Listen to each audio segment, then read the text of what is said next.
Up next, checking the power of the federal government. The movement for a convention of states is picking up across the country. The goal is to amend the Constitution through a convention of state legislatures rather than Congress. The idea is to give power back to the states and to the people. World's Emma Eicher has the story. In January this year, the Kansas House of Representatives passed a resolution to join the Convention of States. It's the 20th state so far. We are calling for a convention of states to impose fiscal restraints on the federal government, limit power and jurisdiction of the federal government, and limit the terms of office for members of Congress and federal officials. A convention of states is an alternative way to pass constitutional amendments. The concept relies on Article 5 of the Constitution, which allows either Congress to pass amendments or 34 state legislatures can apply to Congress to call a constitutional convention. The group Convention of States Action is spearheading the movement.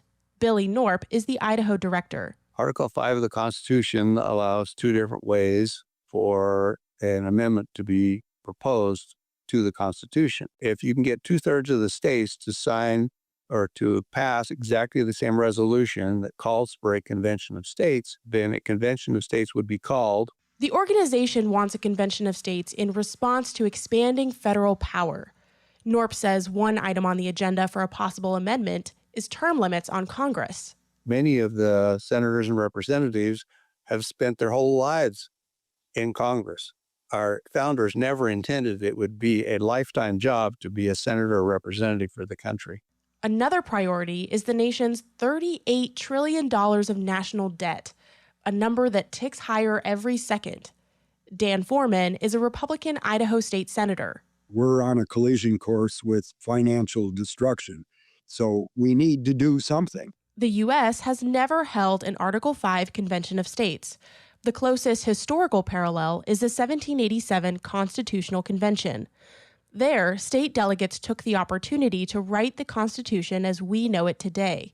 It's the best example of states convening to place guardrails on federal power. They gave us Article 5 as part of the Constitution. They wouldn't have done that if they hadn't envisioned someday that we would need to use it.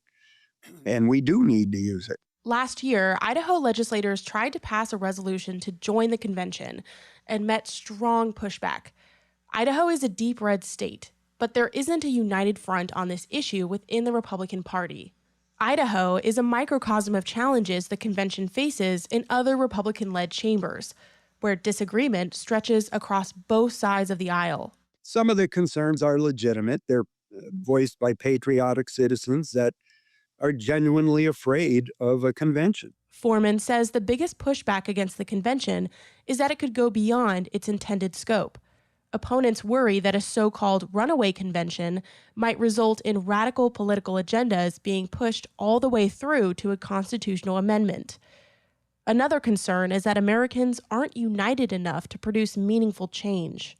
But Director Billy Norp says the ratification of amendments is a strict process. The convention can only propose, not ratify, and nothing becomes part of the Constitution unless 38 states ratify it. State delegates at the convention must also stick to a predetermined agenda with penalties in place if they exceed it. But legal scholars are uncertain whether those restrictions would actually be enforced. The states determine the agenda. The states select and instruct and limit their delegates. The states retain enforcement power. They can recall, replace, and penalize their delegates that go. 14 states will consider passing a resolution on the Convention of States this year, and 7 states have already passed the resolution in one chamber, but not the other. Here's Senator Foreman again. I think the American people today are of the same bloodline that the founding fathers were. I think we're equal to them in every way because we're Americans and because we do care about our country, and I think we'll rise to the challenge and do just as good a job as they did. Foreman says he's optimistic that more legislatures will join the movement, making the states a substantial force in the bid to check the federal government's power. Reporting for World, I'm Emma Eicher.